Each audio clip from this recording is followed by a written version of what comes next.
এই অভ্যুত্থানের যার নামটি জলজল করে সবার সামনে এসেছে তিনি বেগম খালেদা জিয়া। মুক্তিযুদ্ধের সময় তিনি তার মাসুম দুটো বাচ্চা নিয়ে পাকিস্তানের হানাদার কারাগারে তিনি বন্দী ছিলেন, কিন্তু মাথা নত করেননি, কারণ তার স্বামী এদেশের আদরের দুলাল, ভালোবাসার মানুষ সেই জিয়া রহমান স্বাধীনতার গণঘোষণা করেছিলেন এবং তিনি এই দেশে রণাঙ্গনে যুদ্ধ করে স্বাধীনতা ছিনিয়ে এনেছেন।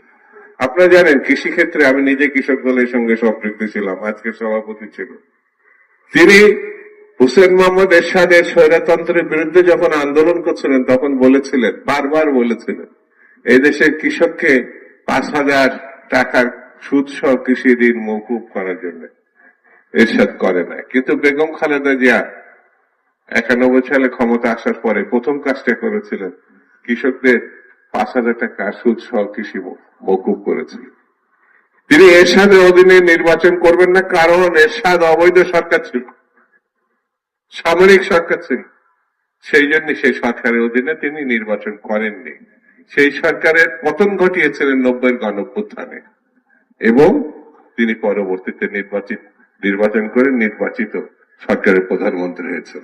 তিনি দ্বিতীয় দফায় যে গণঅভ্যুত্থান হয়েছে 24-এর, এদেশের ছাত্র তরুণদের আমি তাদের সেলিউট করি, তাদের সম্মান করি, আল্লাহর কাছে প্রার্থনা করি যারা শহীদ হয়েছে আল্লাহ যেন তাদের বেশ নসিব করেন, আর যারা অসুস্থ আছে আল্লাহ যেন তাদের রক্ষা করেন।